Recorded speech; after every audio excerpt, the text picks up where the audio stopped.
হৃদয়ে ছোঁয়া যত ভালোবাসা তোকে দেব এই তো আশা। সরি বন্ধুরা, আমাদের হৃদয়ের ছোঁয়া চ্যানেলের নাম শুনলেই আমার এই গানটাই গাইতে ইচ্ছে করে। আমাদের হৃদয়ের ছোঁয়া চ্যানেলের পক্ষ থেকে আমি রোজ তোমাদেরকে জানাই অফুরন্ত ভালোবাসা। তোমরা সবাই আমাদের হৃদয়ের ছোঁয়া চ্যানেলটাকে সাবস্ক্রাইব করে আমাদের পাশেই থাকো, প্লিজ প্লিজ প্লিজ প্লিজ বন্ধুরা। মিথিলা কারো সাথে ধাক্কা খেয়ে যে তার বুকে আছে এটা তার যেন হুঁশ নেই। বোকার মতো সে নিজেই বলতে থাকে, এই, আরে আমি তো পড়ে যাচ্ছিলাম, আটকে গেলাম কি করে? আরিশ গভীর কণ্ঠে বলে, জানি তো, তাই তো ধরলাম। সবসময় ধরতে হয় তোকে। এত বড় মেয়ে হয়ে দৌড়েছিস কেন? শব্দগুলো কানে যেতেই মিথিলার বুকটা কাঁপতে থাকে। তার মুখে খুব কাছে আরিশ। তার নিঃশ্বাসের শব্দটা মিথিলার গালে যেয়ে লাগছে। মিথিলা চোখ নামাতে চেষ্টা করছে। মিথিলা হালকা চিপ তুলে আর বলে, সবসময় একটা অঘটন করতেই হবে তোকে। মিথিলা চোখ বন্ধ করে রাখে, কিন্তু তার হৃদস্পন্দন যেন বুকে ধকধক করে বাজছে। মিথিলাকে এরকম দেখে আরিশ যেন একটু দুষ্টুমির ছলেই তার হাতের আঙ্গুলগুলো ধীরে ধীরে মিথিলার কপাল থেকে গালে নামিয়ে নিয়ে আসে। স্পর্শটা এতটাই নরম থাকে যেন মিথিলা এক সেকেন্ডে কেঁপে ওঠে। আরিশ আবেগ নিয়ে বলে ওঠে, এইভাবে দৌড়ি করলে একদিন সত্যি কোমরটা ভেঙে যাবে। আর কোমরটা ভেঙে গেলে তোর স্বামীর কি অবস্থা হবে বুঝতে পারছিস? সবসময় তো আমি থাকবো না তোকে ধরে রাখার জন্য। সে একটু ঝুঁকে আরো কাছে এসে বলে, এখন থেকে তোকে কারোর পেছনে এইভাবে আর দৌড়তে দেবো না, বিশেষ করে ওই বিয়াদম নাবিলটাকে। আর তোকে ওই দুটোকেই একসাথে সাইজটা করতে হবে। মিথিলা তাড়াতাড়ি চোখ সরিয়ে নেয়। একে তো তার লজ্জায় লাল হয়ে গেছে, দ্বিতীয়ত সাহায্য করার কথা শুনে চোখগুলো ভয়ে বড় বড় হয়ে গেছে। মিথিলা মনে মনে বলে, ফাজিল খারুশ কোথাকার, হুতুম পাচা, গিরগিটির মতো এক সেকেন্ড পর পর রং পাল্টায়। এই মাত্র কি সুন্দর রোমান্টিক কথা বলছিল, আবার এখন শায়েস্তা করার কথা বলছে। আরিশ ধীরে ধীরে মিথিলাকে সোজা করে দাঁড় করিয়ে দেয়, তবুও হাতটা ছাড়ে না। মিথিলাকে বলে, সোজা হয়ে হাঁট, আর সামনে ডানে বানে দেখে চলাফেরা করো, নয়তো। বাকি কিছু বলার আগেই মিথিলা আরিশের হাত থেকে ছুটে দেয় এক ভুয়ো দৌড়। নাবিল সাইড থেকে বেরিয়ে আসে। নাবিল বের হতেই সামনে আরিশকে দেখে থমকে দাঁড়ায়। কি ব্যাপার নাবিল, তুইও ছোট বাচ্চা হয়ে গেলি মিতির মতো? তুই কি ছোট মানুষ? আমার কি দোষ ভাইয়া? আমি তো শুধু মজা করে ওকে বাঁশের মতো লম্বা নাক বলেছিলাম। ওই তো আমার পেছনে পেছনে আমাকে মারার জন্য চলে এলো। আরিশ তখন চোখগুলো সরু করে তাকায় আর বলে, আর যদি ওকে রাগিয়ে ওর পেছনে দৌড়াদৌড়ি করাবি, তাহলে তোকেই ধরে হাসপাতালে নিয়ে যাবে। বুঝেছিস নাবিল? মাথা নিচু করে রূপাই হেসে বলল। আহা, কি যে বলো ভাইয়া, এই দুইটার কেমিস্ট্রি না একেবারে অন্যরকম। এই দুইটা যদি দুইটার পিছনে না লাগে তাহলে এদের পেটে ভাত হজম হবে না। এই দুই বাদর সারাক্ষণ বাড়িটাকে মাথা তুলে রাখে। মিথিলা লজ্জা মাখায় একটা রাগ দেখিয়ে বলে, ঠিক আছে, আমি চলে যাচ্ছি, থাকবো না তোমাদের বাড়িতে। বলেই সে সিঁড়ি দিয়ে নিচে নেমে যায়। বাড়ির দরজার সামনে থামে একটি গাড়ি। বড় চাচি শেফালি বেগম খুব খুশি হয়ে বেরিয়ে আসে। আয় আয় মা, দিবা তুই কত বড় হয়ে গেছিস রে মা। মনে হয় চোখের সামনে সেই দিন দেখলাম কত ছোট, আর মাশাল্লাহ এত বড় হয়ে গেছিস। দিবা হালকা হাসি, লম্বা স্মার্ট আকর্ষণীয় মেয়ে, ভার্সিটিতে টপ করেছে আরিশের মতোই। সবাই তাকে দেখে মুগ্ধ। বাড়িতে ঢোকার আগেই যেন মেয়েটা কাউকে তো মুগ্ধ হয়ে যায়। তার চোখ হঠাৎ থেমে যায় সিঁড়ি দিয়ে নামতে থাকা ছেলেটির উপর। আরিশ সিঁড়ি দিয়ে নামছে গম্ভীরভাবে, সাদা শার্ট, ব্ল্যাক প্যান্ট, হালকা ক্লান্তি ও আগুনের মতো অ্যাটিটিউড। দিবার বুকের নিচে যেন হালকা ব্যথা শুরু হয়। সে মনে মনে শ্বাস নিয়ে বলতে থাকে, ও আচ্ছা, এটাই তাহলে সে আরিশ। আব্বুর কাছে এতদিন শুধু শুনে এসেছি, আজ চোখে দেখলাম। তাকে দেখে আমার বুকের মধ্যে এমন লাগছে কেন? আরিশ সেই দিকে এসে পাশ কাটিয়ে চলে যেতে চায়। তখনই শেফালি বেগম বলে ওঠে, আরিশ, এই হচ্ছে দিবা, তোর বড় মামার মেয়ে। তুই যখন বিদেশ চলে যাস তখন আসতে পারিনি, দেখ কত বড় হয়েছে, এখন ভার্সিটির টপার। আরিশ দিবার মুখের দিকে তাকায় না, কিন্তু সাইড থেকেই বলে, ও আচ্ছা, তাই?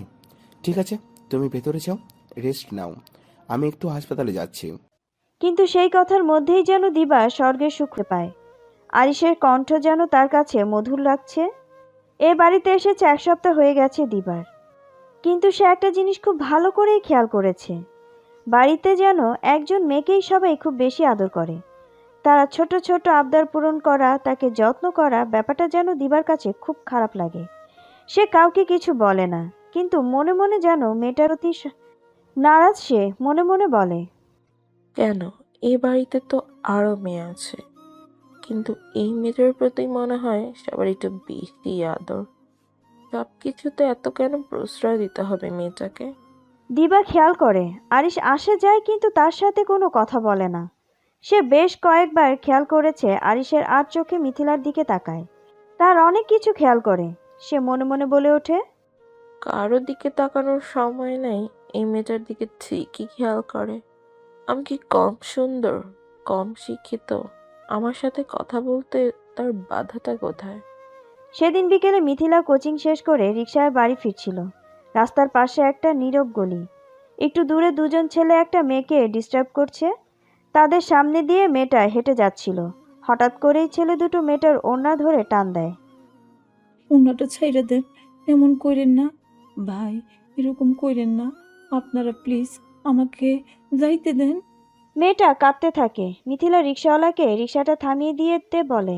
তখনই রিকশাওয়ালা বলে ওঠে, আপা ভয় পায়েন না, ওই পোলাগুলো খারাপ। এগুলো সারাদিন গলির কোনায় বইসা ইয়াহাওয়া খায়, আর সন্ধ্যার পরে মায়াগুলোকে খারাপ ব্যবহার করে। এগুলো কেমন মা বাপ সায়রা দিয়া রাখছে বুঝবার পারি না। এদিকে রিকশায় বসে মিথিলা প্রচণ্ড ভয় পেতে থাকে। সে ভাবতে থাকে এই মেয়েটার সাথে যা হচ্ছে সেটা যদি তার সাথে হয়। তার চোখ বড় বড় হয়ে ওঠে, শরীর কাঁপতে থাকে। সে খেয়াল করে দেখে একটা ছেলে হাতে ছুরি চকচক করছে। এটা দেখে যেন মিথিলা সারা শরীর ঘামতে থাকে। কিছুক্ষণের মধ্যেই ছেলে দুটো মেয়েটাকে টেনে নিয়ে যেতে থাকে। মিথিলা আশেপাশে তাকিয়ে দেখে কোনো লোকজন নেই। তখনই সে রিকশাওয়ালা মামাকে বলতে থাকে, মামা, আপনি একটু দেখেন না মেয়েটাকে কোথায় নিয়ে যাচ্ছে। কেউ তো নেই, কি হবে মেয়েটার?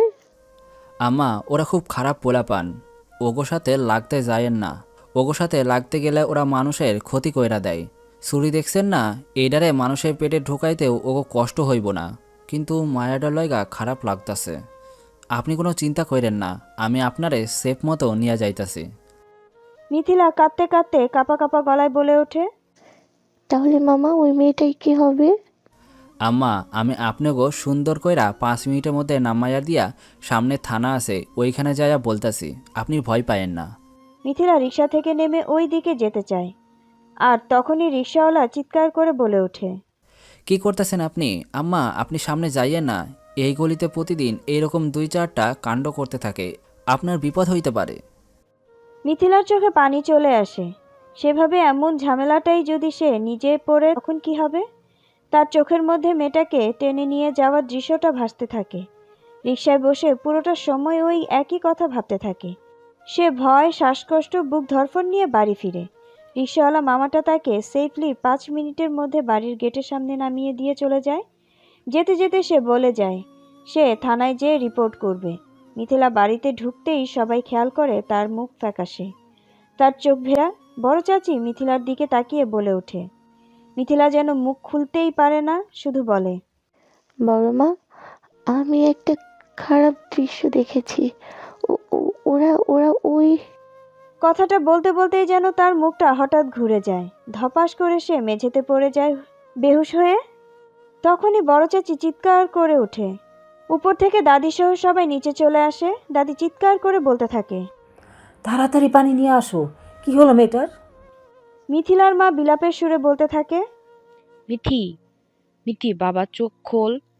আরে এক গ্লাস পানি আনো কেউ। আহারে আমার মেয়ে, কে জানে মেয়েটার হঠাৎ কি হলো।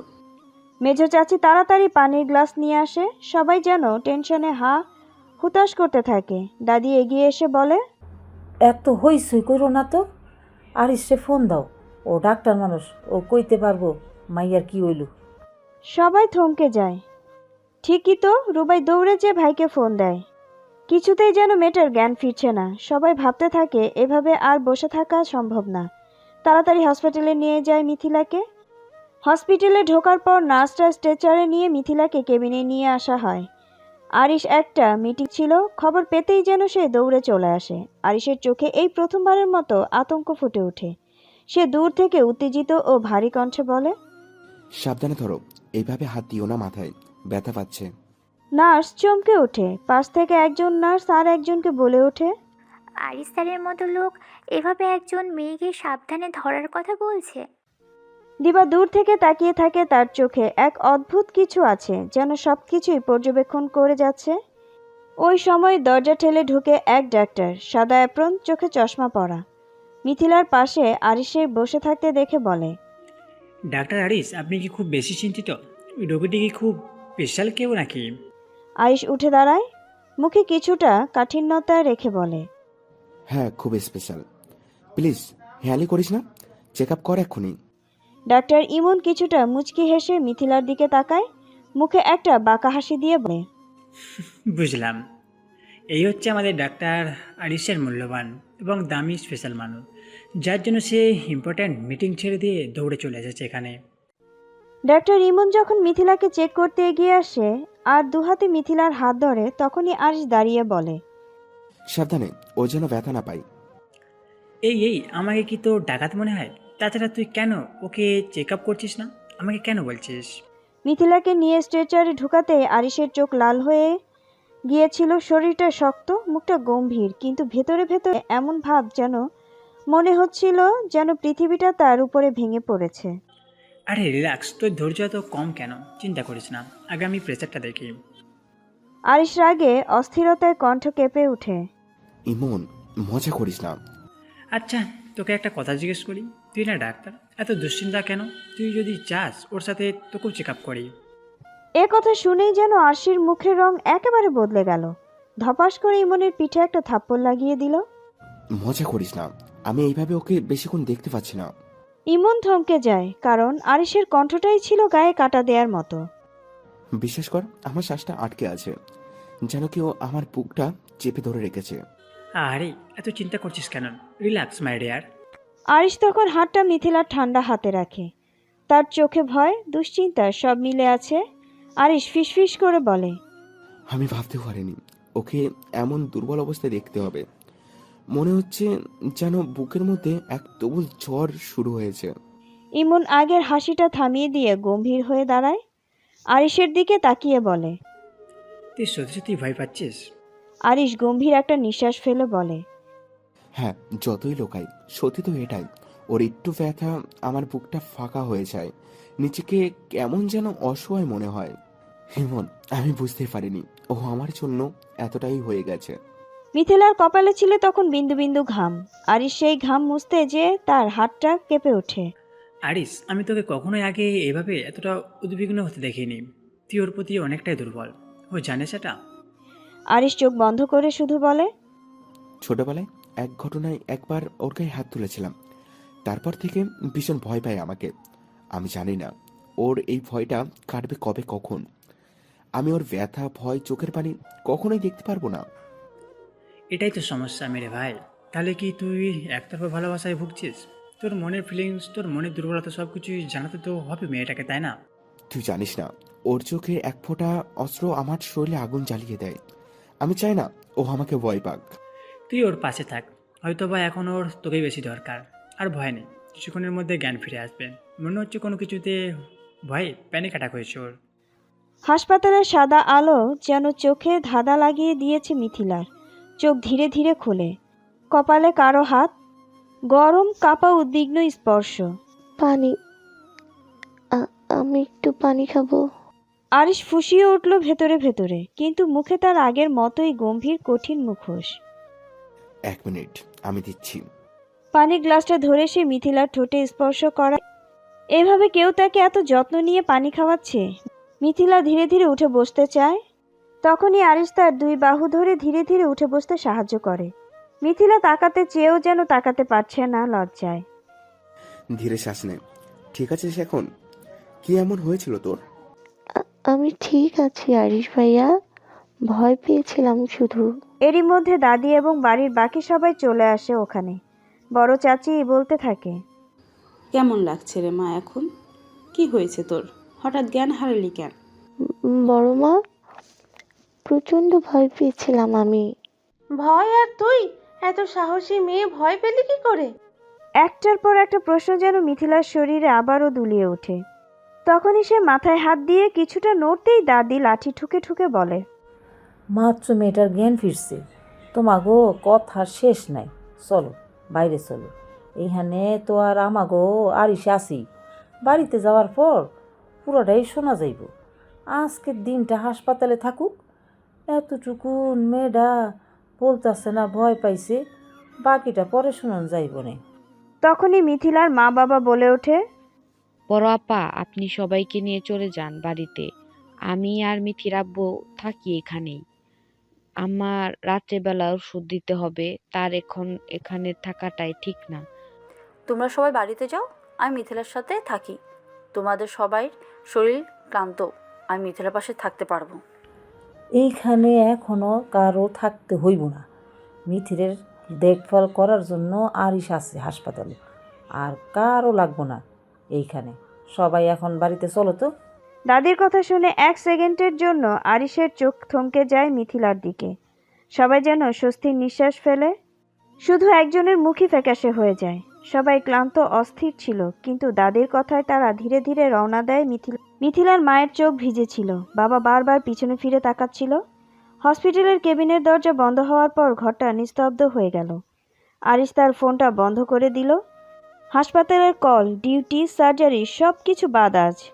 চেয়ারে বসে সে মিথিলার দিকে তাকিয়ে রইল।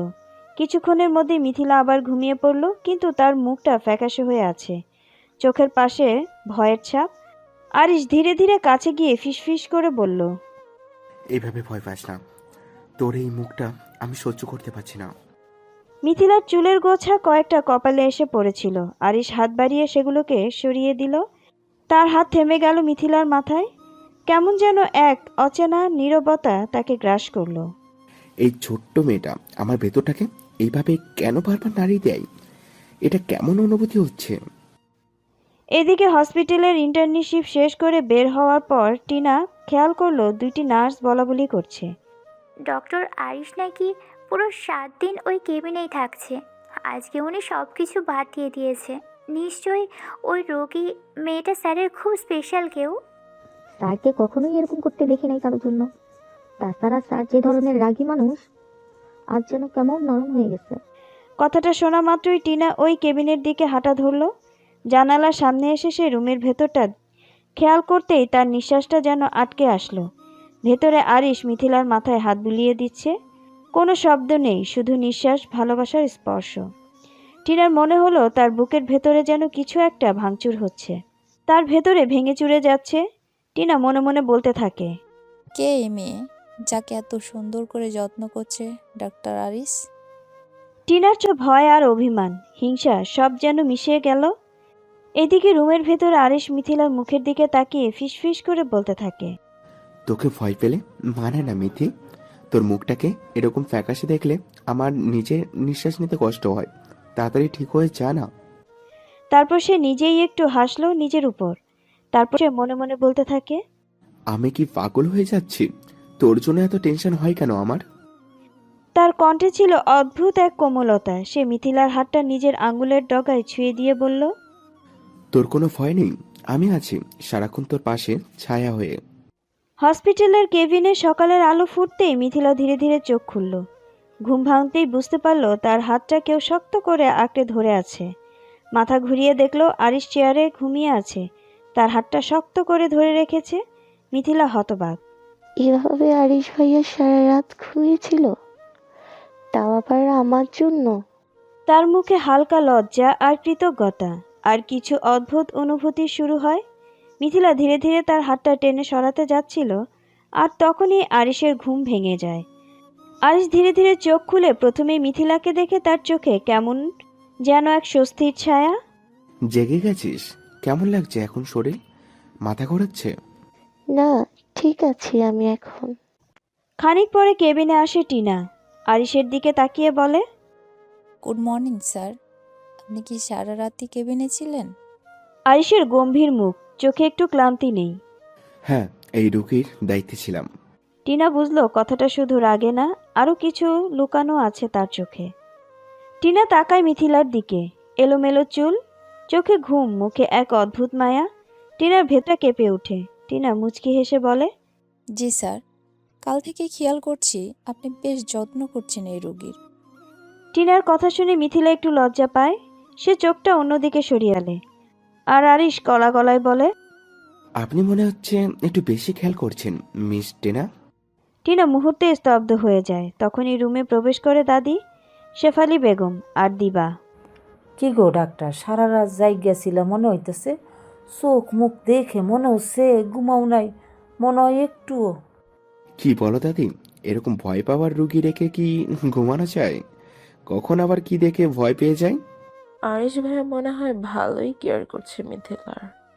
করতেই হইব, আমাদের বাড়ির ফোলাফান গুলোন এইরকমই। সব একে অপরের দিকে তাকায়। দিবার বুক জ্বলে ওঠে পাশ থেকে। টিনা বলে ওঠে, স্যার, রোগীকে কি আগে ডিসচার্জ করা হবে নাকি আরও থাকবে? আর একটু অবজারভেশনের দরকার আছে। তোমরা সবাই বাইরে অপেক্ষা করো, আমি দেখছি। টিনা দাঁতে দাঁত চেপে বাইরে বেরিয়ে যায়। মিথিলাকে বাড়িতে আনা হলো পরের দিন। দুপুরে পুরো ঘর যেন তার চারপাশে ঘুরছে। মা ওষুধ গুছিয়ে রাখছে, বাবা খাবার এনে দিচ্ছে, মেঝো চাচি বালিশ ঠিক করছে।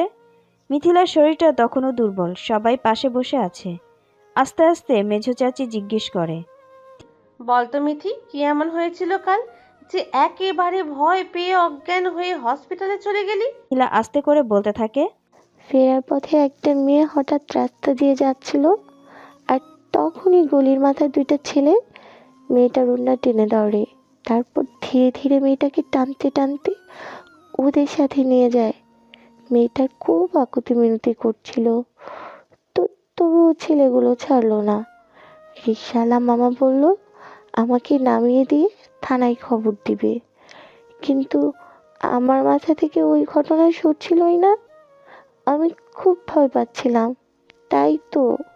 মেঝো চাচি মুখে হাত দিয়ে বলে ওঠে, কি সাংঘাতিক কথা গো! ওই মেয়েটার জায়গায় যদি মিথি থাকতো তাহলে তো আজ কি অবস্থা হতো কে জানে। তৎক্ষণাৎ দাদি মেঝো চাচিকে এক ধমক দিয়ে বলে, মেজো, অলক্ষণের কথাবার্তা বলো না। ওই মাইয়াটার সাথে যা হইছে খুব খারাপ হইছে, কিন্তু মিথিরে আর একা সারণ যাইব না। এদিকে সবকিছু শুনে যেন আরিশের মাথায় বাজ পড়ে। সে গম্ভীর গলায় বলে ওঠে, এই নিয়ে দ্বিতীয়বার এরকম ঘটনা হলো। এখন থেকে তুই একা কোথাও যাবি না, কেউ না কেউ তোর সাথে থাকবে। বাড়িতে অনেক লোক আছে।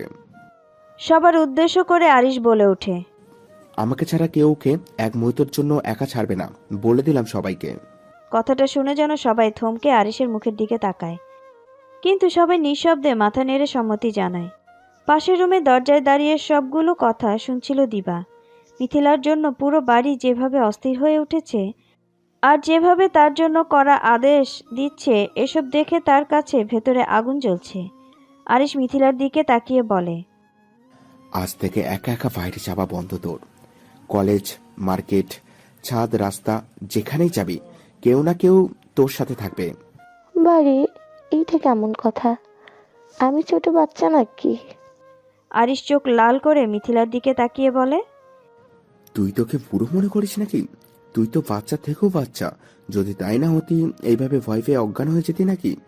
সবাইকে টেনশনে রাখতে ভালো লাগে তোর? আহারে সোনা দাদু ভাই, বকা দিচ্ছিস কেন মেয়েটাকে? এই মেয়ে কবে যে বুঝবে?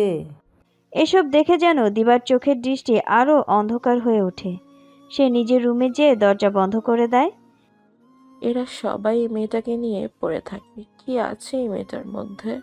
আর এই আরিশ, এতদিন হয়ে গেল আমি এখানে এসেছি, একটা বার ফিরেও তাকায় না, অথচ দেখো এই মেয়েটার জন্য কেমন পেরেশান হয়ে যাচ্ছে। দিবার মনের মধ্যে যেন ঈর্ষা আর রাগ দুটো একসাথে সে আগুন জ্বলতে থাকে। আমি দেখাবো মিথিলা মেয়েটা কতটা ভালো। এক কাজ করতে হবে, একটা এমন ঘটনা ঘটাতে হবে যাতে সবাই ভাবে মেয়েটা খুব খারাপ কিছু করেছে। তারপর সবাই তাকে নিয়ে মাতামাতি বন্ধ করে দিবে। শুরু হয় দিবার এই নোংরা প্ল্যান। দিবা তার বাড়িতে ফিরে আসে।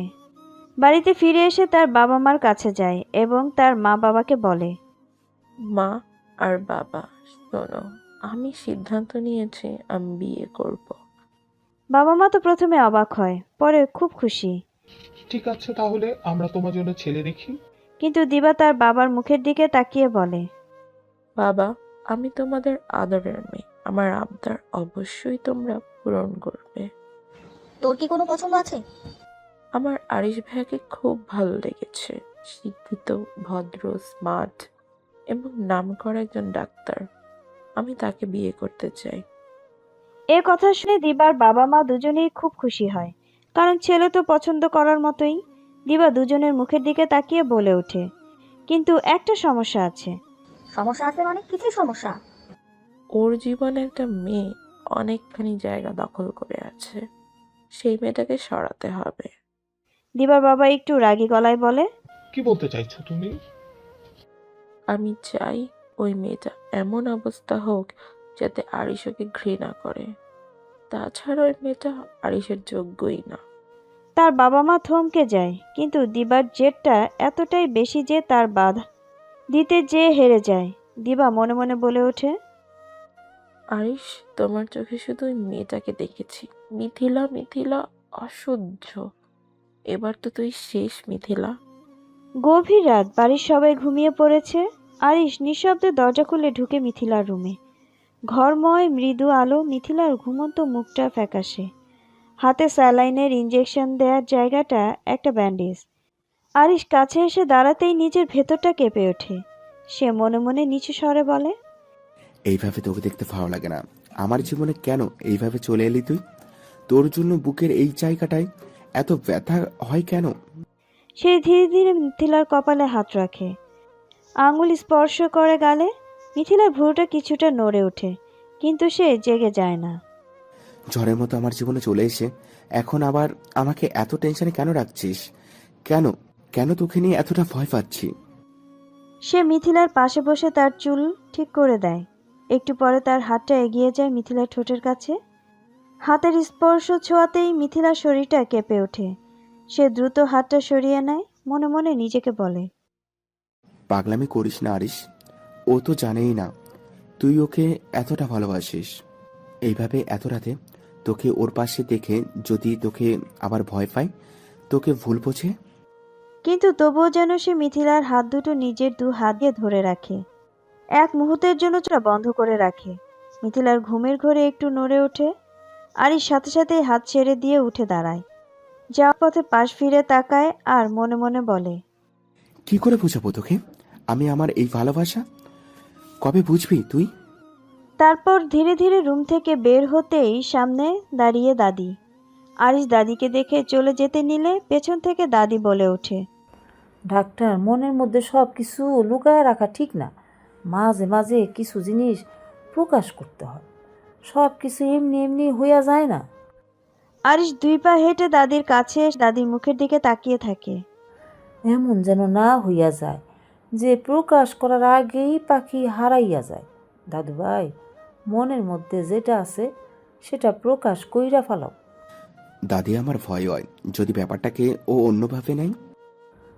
আমি জানি রে দাদু ভাই, তুই যে থাপ্পড়ের কথা বলতেছস, ওই একটা কারণে তুই এখনো অনেক কষ্ট পাস। তুই তোর জিনিসকে নিজের কইরা নে, দেখবি ভয় আর ভয় থাকবো না। এমন না হইয়া যায় তুই প্রকাশ করার আগে তোর পাখিরে কেউ নিয়ে যায়। দাদির কথাটা যেন আরিশের বুকের মধ্যে যে লাগে। সে চিন্তা করে কিছুতেই সে মিথিলাকে হারাতে পারবে না। মিথি তার হৃদয় স্পন্দন হয়ে গেছে। সেদিন হসপিটালে আরিশের কথা শুনে এবং আরিশের সব কিছু দেখে টিনার মনটা খুব খারাপ হয়। সে ধীরে ধীরে হেঁটে সামনে আসছিল, আর তার বারবার মনে পড়ছিল আরিশ সারা রাত মিথিলার পাশে বসেছিল। সেই সব কিছু ভাবতে ভাবতেই সে ধাক্কা খায় হঠাৎ করেই ডাক্তার ইমনের সাথে। তখন ইমন বলে ওঠে, কি ব্যাপার মিষ্টি না, আপনার মুখটা এমন দেখাচ্ছে কেন? টিনা একটু দম নেয়, তারপরে ধীরে ধীরে বলে, ডক্টর ইমন, একটা জিনিস খেয়াল করেছেন? আমাদের গম্ভীর ডক্টর আরিশ স্যার যে নাকি কখনো কারো মুখের দিকে তাকিয়ে কথা বলে না, সে ওই মেয়েটার অর্থাৎ ওই রোগীর তার পাশে সারাক্ষণই ছিল। তার জন্য কেমন উদ্বিগ্ন ছিল। ইমন একটা মুচকি হাসি দেয়। এটা দেখে টিনা ঠোঁট কামড়ায়। অন্যরকম আগুন আর ঈর্ষা তার চোখে ফুটে ওঠে। ইমন টিনার দিকে তাকিয়ে বলে ওঠে, তোমার চোখে কি একটা বারের জন্য মনে হয়নি ওই মেয়েটা আরিসের জন্য খুব স্পেশাল রোগী ছিল? কি বলতে চান ডক্টর ইমন? ইমন কিছুটা হালকা হেসে বলে, আরিস কারোর জন্য ডিউটি পেশেন্ট সব বাদ দিয়ে দেয়, এটা খুবই কম দেখেছি। আজ দেখলাম তার কাছে শুধু ওই রোগীটা পেশেন্ট ছিল না, ছিল অন্য কিছু। টিনা অবাক হওয়ার ভাব করে থাকে, কিন্তু তার মুখে কাচের আড়ের মতো রাগ জমে ওঠে। আমি তো ভেবেছিলাম, না থাক, যাই হোক,